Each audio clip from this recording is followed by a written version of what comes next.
It's Angelo, Sarafino, and this is my favorite sweetener. It's maple syrup. If you're in Canada and you don't know what maple syrup is, we got some issues.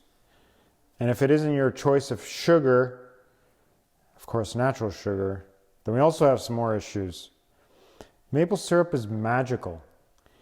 It is coming from a tree. I find, there's a lot of obviously fruits and things that we get from trees, but maple syrup, because we're tapping into the bloodline of the tree. Just when the tree is starting to absorb the thawing water from the ground.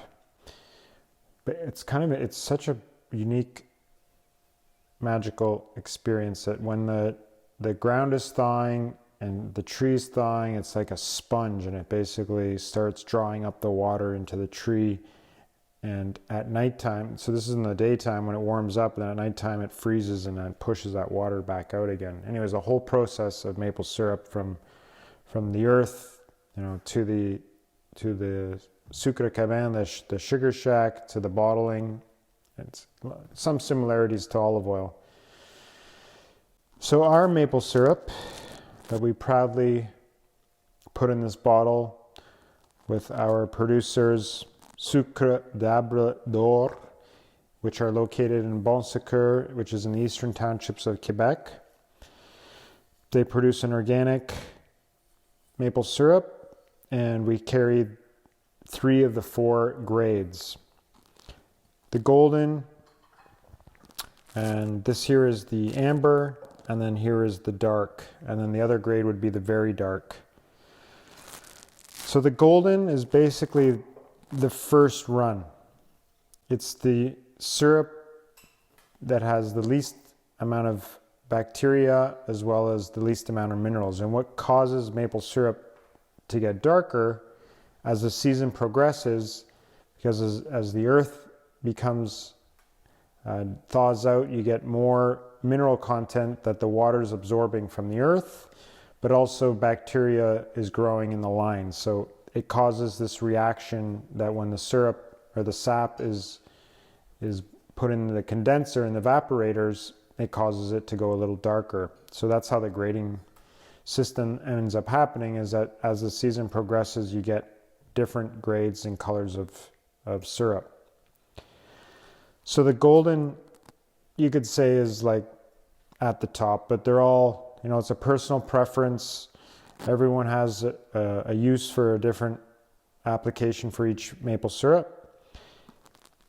We have given parent suggestions on the label. So with the golden, because it's more delicate, but it's also more complex. It's something like you would consider as like an extra virgin olive oil compared to. So you would use this as a finishing maple syrup. So whether it's on your pancakes or on veggies, on salmon, putting directly onto like ice cream and yogurt. Actually, I'll just read you off it's drizzle onto yogurt, ice cream, pancakes, popcorn, fruit, roasted veggies, or salmon. We have, so like the rest of our products, we're always indicating exactly where the product comes from.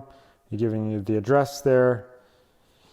It's the golden grade, it's maple syrup, it's certified organic, which a lot of people ask, well, isn't all maple syrup organic? There is a bit of a difference, and a lot of it has to do with the forest management and how the maple bush is maintained. You can't just be cutting down a whole bunch of trees, and also the equipment and the cleaning solutions that they use within the sugar shack facility.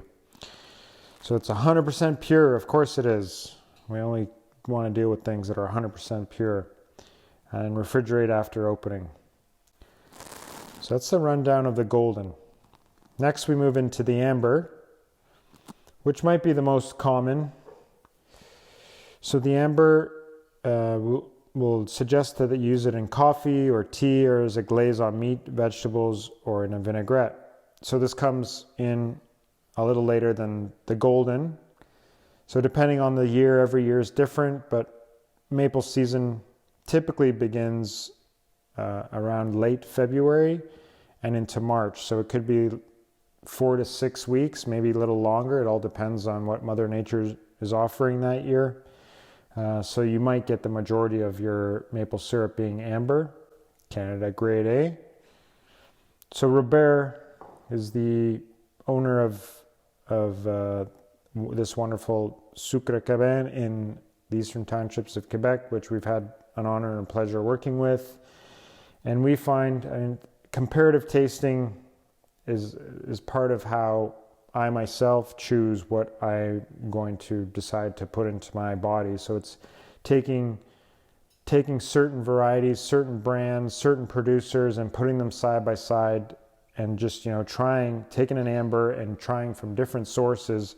There might be different qualities, or even the same quality but different varieties, and that you're just sort of developing your taste towards what it is that you prefer. So whether it's maple syrup, honey, olive oil, tea, vinegar, just tasting things straight on their own to help you understand the quality of it, and a lot of the qualities that actually can come in the aftertaste. And if you're mixing it in, or if you're tasting with certain things, you won't get that. So just try them on their own. Put this up against another maple syrup that you're currently using.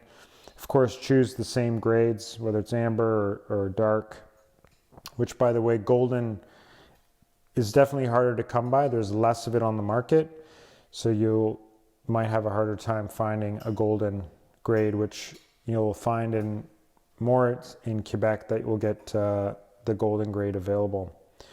Then comes the dark maple syrup, which gives you that more classic, traditional, deep, rich maple flavor. Like, you don't get as many of the complexities as you would find in the golden, but it's a sort of classic maple flavor. When you're thinking of maple syrup, this is kind of like what you're going for, and that's why we recommend to cook and bake with it. So that's like using marinades or as a sweetener when cooking or baking, because you won't lose that flavor, and it'll just it's just like a more robust maple flavor. Yeah, so this will have slightly higher contents of minerals, and of course the reaction with the bacteria gives you that darker maple syrup, and it's what some people prefer, and I like using them all. Otherwise we wouldn't have them all, but I usually gravitate towards the golden, mainly because I don't put a lot of sweeteners into food, but if I'm putting it on top, then it's like the golden is my go-to.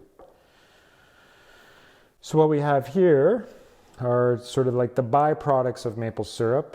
We've got the maple sugar, which is basically a process where you keep adding heat to maple syrup until it comes to a point where all the water has been evaporated from the syrup, and you're just left with sugar, and then it's ground up into a fine sugar. So it's great for in place of where you might be using sugar, like white sugar. So whether it's in baking or whether you're sprinkling it onto certain types of desserts as a topping, it's sugar. You know what to do with it.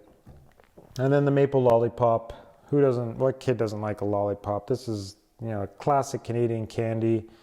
If you're looking for a gift or a stocking stuffer, that's it. It's made in Canada. It's got a beautiful maple leaf on there, and it's got some really good maple syrup in there. We also have some maple candies that, bam, look at that.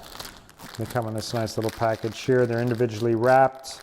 And again, that's another process, just taking maple syrup and keep reducing it and then pouring it into the molds, and you get maple candies, and something you can suck on that has got a great flavor, and of course it's a good quality of sugar. So if you're going to be consuming any sugar out there, it's got to be honey or maple syrup. Like, really, if you're living in Canada, I mean, there's some other good sugars, fruit sugars out there, and perhaps coconut sugar, and stevia and stuff, but maple syrup, it adds a lot of flavor.